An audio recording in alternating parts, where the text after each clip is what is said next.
Did you survive the earthquake of 2024? New York residents were surprised by a 4.8 earthquake. Coming from the AP, Associated Press, I believe. An unusual East Coast earthquake shook millions of people from New York and Philadelphia skyscrapers to rural New England on Friday, causing no widespread damage, but startling an area unaccustomed to tremors. The U.S. Geological Survey said over 42 million people might have felt the mid-morning quake with a magnitude of 4.8, centered near White House Station, New Jersey, or about 72 kilometers, 45 miles from my American friends, west of New York City, and 50 miles, 80 kilometers north of Philadelphia. So that's my question to you. Did you survive this earthquake? I'm going to say you did, because 4.8 in the scheme of things is not that bad. Pittsburgh, Philadelphia, they had fracking incidents that caused earthquakes. Up here in Alberta, up in the north, we've had earthquakes caused by fracking. Is this fracking associated? I don't know. Earthquakes are coming to New York, people, the skyscrapers. Better get some handholds on your buildings in case you get a tremor. Welcome to North of 48. Still a little bit cold here. We got about 2 centimeters, half an inch of snow, which is not much. It's melting. And we're on April the 5th of 2024. Ukrainian invasion by Russia is in a day 773. And if you're interested about that, we just had a great guest earlier this afternoon with Constantine from Inside Russia. That episode will drop tonight, and it's a good hour of information you don't get from anybody else. You don't get it from mainstream or lamestream news or YouTube podcasters, but you get it from Constantine from Inside Russia. So that's going to be good to know. Of course, your 4.8 magnitude earthquake that happened in New York, that trumps everything that's happening in the world, because we're going to see a lot of feeds and videos about, oh, did you survive this earthquake? It's not the Twin Towers falling by any means, just a little rattle, shake, rattle, and roll. Is there going to be more? We don't know. Earlier today, and you can see a piece of paper here. Oh, let me take that down. So I got a call. Actually, they did call me. Plus, I got a letter from my doctor. Now, my doctor's young. He's an Asian fellow. He's a good guy. He's leaving his practice to look after his parents, who are, I'm not going to say ancient, but they're probably about my age. And my other doctor that I've had for years, since the 70s, she retired. And then I got this young fellow who's very good. And now he sent me a letter saying that he won't be my doctor anymore because he's leaving his practice to look after his parents, which is noble. However, now we have probably 1,000 patients who are left without a family doctor, and in their office, they're too busy to take other ones. This is what Canadians are facing right now, even though we do have healthcare that is paid by our taxes, and rightly so, to make it at the point of service where we don't have to pay. Now we're in trouble because we have to find other doctors, and which is going to prove to be difficult, especially that I have a medical condition that I will get taken care of in May, hopefully. And I don't know what you guys are going to do when I have energy, because there'll be podcasts, there'll be YouTubes. I might even shovel the snow out on my front sidewalk. So there's that. Let me just put that away here. So we have skipping over to Ukraine. Ukraine hits Russian airfields. Tu-95 bombers are reportedly destroyed. And you can find this out on the Daily Costs and read Ann Lee's column. Apparently, a Ukrainian drone attack netted 6 destroyed Russian planes and 8 more damaged at a military airfield near Rostov in southern Russia. There were also attacks on airfields at Engels, Kirks, and Yeysk in Russia that hit at least 3 Tupolev 95 bombers. And the Tupolev bombers, interestingly, were produced and manufactured in Ukraine. And Russia took them. 8 more fighter jets were damaged by Ukraine at Moroz. Geez. For a guy with Slavic or Russian and Ukrainian roots in my background in Polish, I really cannot pronounce. Morozovsk is the 25th Air Assault Brigade. There were 26 of these planes at the air base when it was attacked by 40 kamikaze drones. So for Ukraine, not having much of an air force, they're sure able to bomb. This is the way of the future, is these drones. So I have a video for you, and let me just get it set up here. Дрон с музыкой. Видели когда-то такое?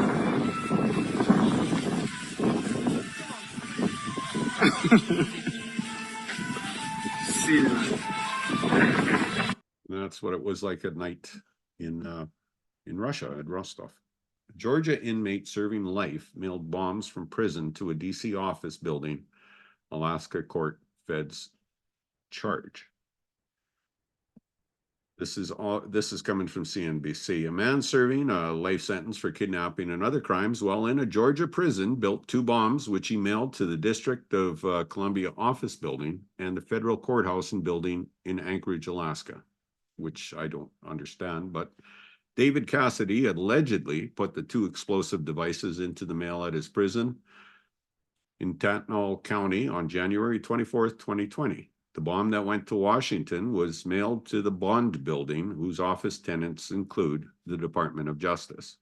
David Cassidy has a long criminal record dating to the late 1980s, when he was sentenced to prison for 3 years after convictions for 6 counts of first-degree forgery. The indictment alleges Cassidy made and sent the bombs with the intent to maliciously damage or destroy by means of fire or explosive a building in whole or in part, or at least to the United States, and created risk of injury to a people. Neither bombs exploded, but he is charged with 1 count of making an unregistered destructive device, 2 counts of mailing a destructive device, and 2 counts of attempted use of an explosive. I mean, he was in jail when this happened. How does that happen? I have no idea. So we talked about Diddy last time with Lexi, and I have a video to show you on that as well. Let me just set it up for you, because we have found out the Beebs might be involved in something. We don't know what. We're hoping not. It could be. Let us show you the video here.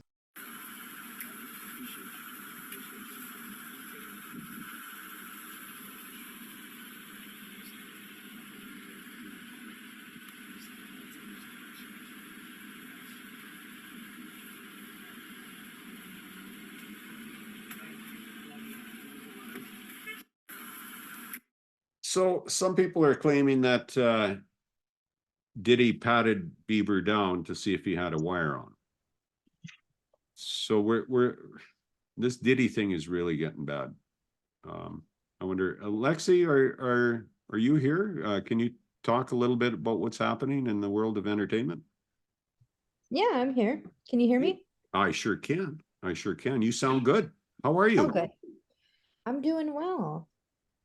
Well, you got a lot of compliments from you from our last episode where you were on and filled us in, especially me. I don't know anything, and I bet you most of my viewers do not know anything about the entertainment worlds, but this is fascinating, this stuff. I'd have to agree with you. Well, thank you. Is there anything you can expound upon or tell us about what's happening? Where is it, Diddy or something else? So last I heard, Sean Puffy Combs, also known as P. Diddy, has been enjoying his life on a Caribbean island, riding a bicycle with Stevie J, not really paying any attention to these allegations being hurled at him. But what I did learn is that Cassie, his ex-partner, is cooperating with the feds and gave them enough corroborating evidence for the raid. So where there's smoke, there's fire. And Yeah. I don't think this is the last that we're going to hear about this case. More to come. Really? Mm-hmm. So old Diddy is in serious trouble, perhaps? Like all these are allegations, they're not proven in court or anything, but again, somebody with power and money taking advantage of people, or people letting themselves be taken advantage of. Right, Right. right. It's just, I worry about what, well, I'm not very worried because this doesn't affect me or my life, but I'm interested in seeing how this plays out. It's unfortunate because Bad Boy Records, P. Diddy, they have a lot of songs out there that many of us have enjoyed.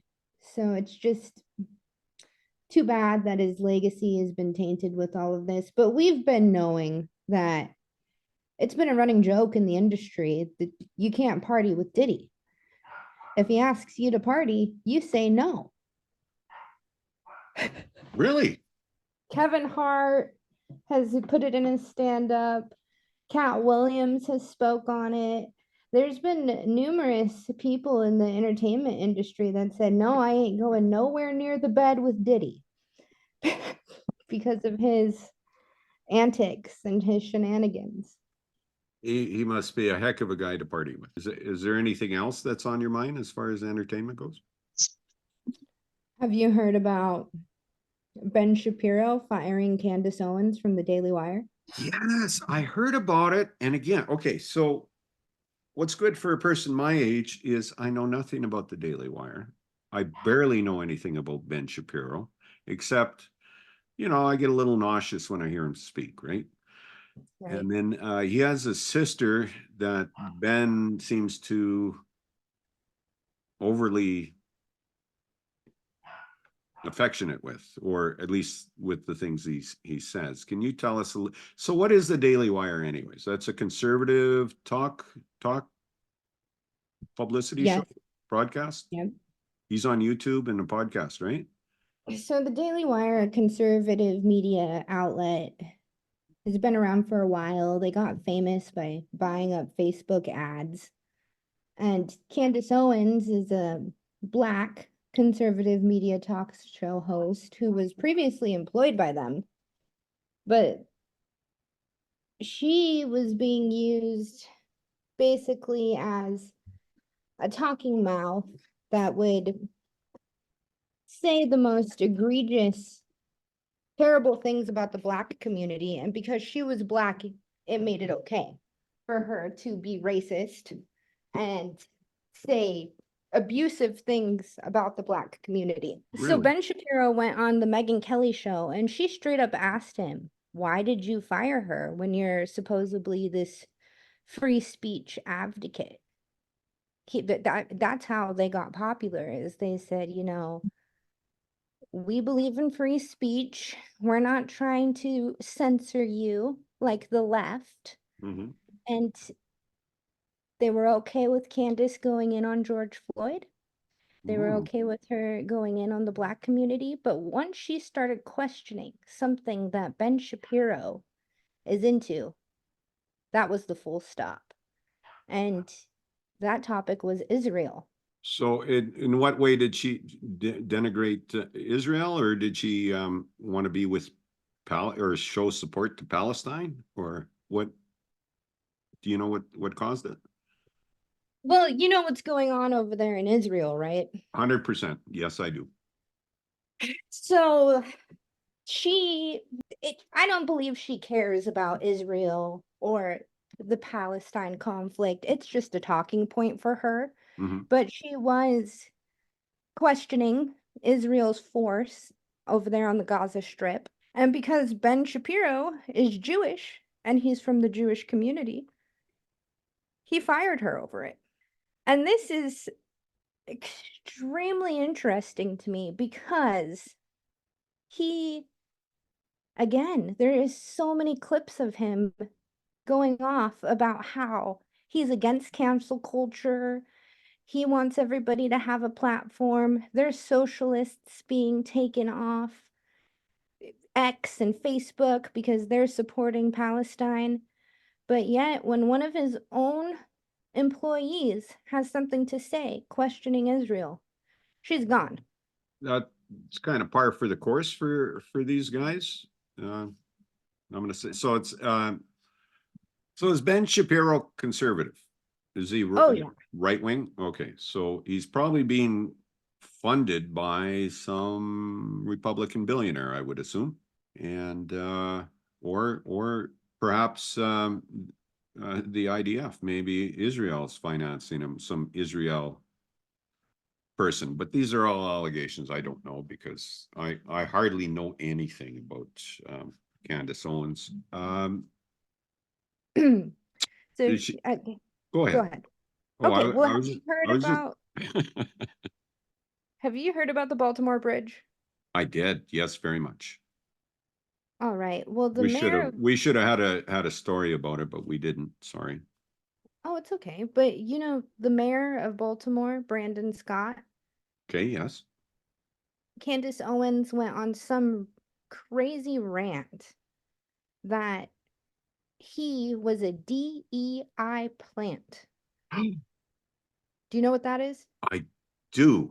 I don't know D- what it stands for, but I do know it's like they're talking about being woke and diversity. Diversity, equity, and inclusion. Okay. Now, she's saying this man who was elected by the people in a free and fair election by blacks, whites, Latinos, Asians is a DEI plant. No. When the Baltimore Bridge collapsed, of course, he had some things that he needed to say, and he was torn apart by this right-wing media outlet about not being qualified for the job. Although the only thing we need to qualify an elected official is they get elected. So she also went on to say that if she sees pilots that are piloting her plane, and if they are black, she immediately wonders if they're qualified or not, or What? if they're DEI plant. So these are the things that she was allowed to preach on this Daily Wire platform, unabashed. Hold it. If they were black, she was wondering if they were qualified. Correct. Or if they just were there to check some box. Oh my God. So DEI is where she's coming with, right? Right. Okay. I have a clip of the bridge collapse from the Guardian. Let me just show it. Okay.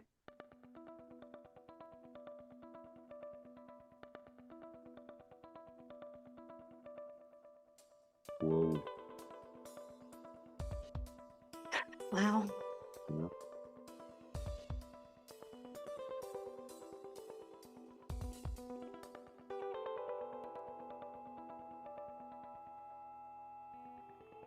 That is just something.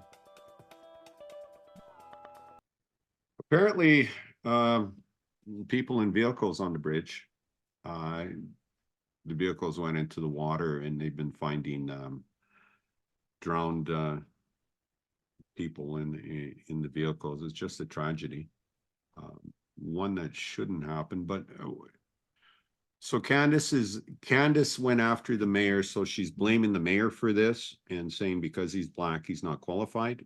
Am I correct? More or less, yeah.